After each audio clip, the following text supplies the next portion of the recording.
था। 20 फरवरी 2024 को शाम के 4 बजे का समय होता है। एक छोटी सी लड़की उस कमरे में जाकर देखती है, तो क्या देखती है, एक छोटा सा बच्चा जिसकी उम्र लगभग 8 साल की होती है, वो मृत अवस्था में पड़ा होता है और उसके सर से खून निकल रहा होता है और उसके हाथों की नसें कटी होती हैं। दोस्तों इसी के बीच में क्या होता है, घर में कोहराम मच जाता है। तभी पुलिस को बुलाया जाता है। पुलिस जो होती है घटनास्थल पर आकर छानबीन करती है।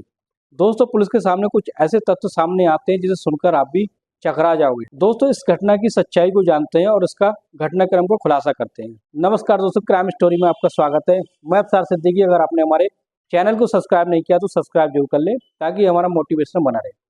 दोस्तों एक परिवार में माता पिता के अलावा उनका एक बच्चा होता है जिसकी उम्र होती है 8 साल।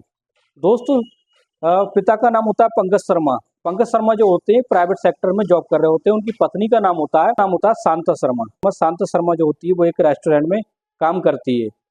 दोस्तों फिर क्या होता है, जैसे सुबह का समय होता है, छोटे से बच्चे का नाम होता है श्रेयांशु शर्मा जिसकी उम्र होती है 8 साल। श्रेयांशु शर्मा जो होता है सुबह के समय में अपने स्कूल के लिए निकल पड़ता है। दोस्तों जैसे ही वो दोपहर के समय आता है, दोपहर के समय में आकर खाना खाता है। खाना खाने के बाद दोस्तों फिर क्या होता है, वो अपने कमरे में चला जाता है, अपने कमरे को बंद कर लेता है और कुछ वीडियो गेम वगैरह वो अपने घर के अंदर देखने लगता है। दोस्तों जैसे शाम के 4 बजे का समय होता है तो उस श्रेयांशु शर्मा की कजिन जो होती है यानी चचेरी बहन जो होती है उसके कमरे में जाकर देखती है, तो उसका दरवाजा तो होता है बंद होता है लेकिन अनलॉक होता है और दरवाजे को खोलकर देखती है तो उसके होश उड़ जाते हैं।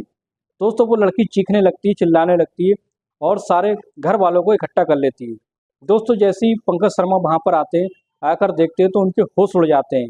उनके बेटे श्रेयांशु शर्मा की बॉडी पड़ी होती है, उसके सर पर से खून निकल रहा होता है, उसके सर पर चोट के निशान होते हैं और उसकी हाथों की नसें कटी होती हैं। पास में एक चाकू पड़ा होता है। इतना भयंकर नज़ारा देखकर पंकज शर्मा जो होते हैं वहीं जमीन पर बैठ जाते हैं। दोस्तों फिर क्या होता है, तुरंत ही उनकी पत्नी शांता शर्मा दौड़कर आती है। आने के बाद वो चीखने चिल्लाने लगती है। तभी पुलिस को फोन कर दिया जाता है। पुलिस मौके की वारदात पर वहां पर पहुंचती है।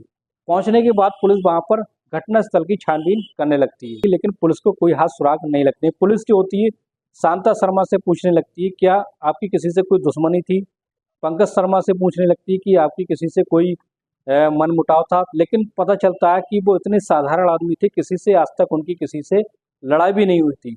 और इसी तरीके से पुलिस जो होती है बड़ा गुत्थी में उलझ जाती है और सोचने लगती है कि आखिर इतने साधारण परिवार को कोई कैसे उनके बच्चे की कोई कैसे हत्या कर सकता है। दोस्तों इसी के बीच में जो होता है, पुलिस जो होती है सीसीटीवी कैमरे को खंगालने लगती है। जैसे सीसीटीवी कैमरे को खंगालने लगती है तो पुलिस को कोई तथ्य नजर नहीं आते, लेकिन एक दोपहर के 4 बजे के समय में उनको एक लेडी उस सीसीटीवी कैमरे में नजर आती है। दोस्तों जब उनकी शिनाख्त कराई जाती है, शांता शर्मा पंकज शर्मा की पत्नी शांता शर्मा से पूछा जाता है कि ये लेडी कौन है, तो शांता शर्मा कहती है कि मैं इस लेडी को नहीं जानती, पता नहीं ये कौन है। इसी के दौरान पंकज शर्मा को बुलाया जाता है। पंकज शर्मा से पुलिस पूछने लगती है ये सीसीटीवी में 4 बजे हमारे घर के पास दिख रही है, ये औरत कौन है। तो पंकज शर्मा तो पहले उसको पहचान लेते हैं, कहते हैं कि इस लेडीज को मैं जानता हूँ, तो जिसका नाम है इशरत परवीन। और इशरत परवीन जो है उसकी पत्नी की बहुत अच्छी तरीके से दोस्त थी, यानी शांता शर्मा और इशरत परवीन में बहुत अच्छे से संबंध थे और वे एक दूसरे से उन दोनों के बीच में बहुत गहरी दोस्ती थी। दोस्तों जब ये बात पुलिस को पता चलती है तो पुलिस बड़ा हैरत में पड़ जाती है। पुलिस जो होती है इशरत परवीन को बुलाती है, उससे पूछताछ करने लगती है और कहने लगती है कि तुम इस समय 4 बजे के समय यहाँ पर क्या कर रही थी और तुम्हारा इनके बीच में क्या संबंध है, तुम इनके घर पर आई थी। तो वो कहती है हाँ कि मैं इनके घर पर आई थी, लेकिन श्रेयांशु शर्मा की हत्या में मेरा कोई हाथ नहीं है, क्योंकि वो बहुत अच्छी सी दोस्त हैं और बहुत अच्छे से एक दूसरे को पसंद करती थी।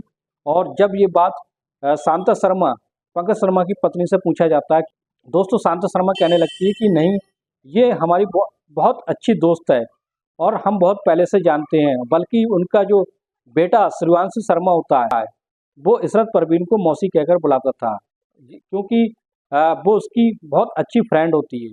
इसी तरीके से वो उस पर पुलिस का शक जो हट जाता है। हटने के बाद पुलिस और भी ज़्यादा गहरी गुत्थी में उलझ जाती है और सोचने लगती कि आखिर ऐसा कांड कौन कर सकता है। दोस्तों उनके घर में एक कुत्ता था, जो कुत्ता किसी अजनबी के घर पर आने पर भौंकने लगता था, लेकिन उस दिन कुत्ता नहीं भौंका था। तभी पुलिस सोचने लगती है कि हो सकता है कोई घर का ही कोई बंदा है, वो कुत्ता जानता था अच्छी तरीके से। इशरत परवीन की तरफ उसका शक मुड़ता है तो पुलिस जो होती है आप मन ही मन में ये सोचने लगती है कि हो सकता है कि पंकज शर्मा का इशरत परवीन के साथ कोई नाजायज ताल्लुकात हो या कोई नाजायज संबंध हो, इसलिए और उस बच्चे ने इनको देख लिया हो, श्रेयांशी शर्मा ने इन दोनों को किसी हालत में देख लिया हो, इसलिए इन दोनों ने उसका कत्ल कर दिया। लेकिन इस बात के तथ्य जब सामने आते हैं तो पुलिस को कोई सुराग हाथ नहीं लग पाता है और फिर शांता शर्मा से ही पुलिस पूछताछ करने लगती है और इसी बीच में शांता शर्मा से भी कोई सुराग हाथ नहीं लगता है। बीच में पुलिस जो होती है दोस्तों बड़ा हैरत अंगेज मामले में फंस जाती है। इन दोनों को छोड़ने के बाद, पंकज शर्मा और शांता शर्मा को छोड़ने के बाद उनका जो शक है कहीं ना कहीं इशरत परवीन की ओर जाता है और इशरत परवीन की कॉल डिटेल निकाली जाती है। जब कॉल डिटेल निकाली जाती है तो ऐसा कोई सबूत पुलिस के हाथ नहीं लगता है।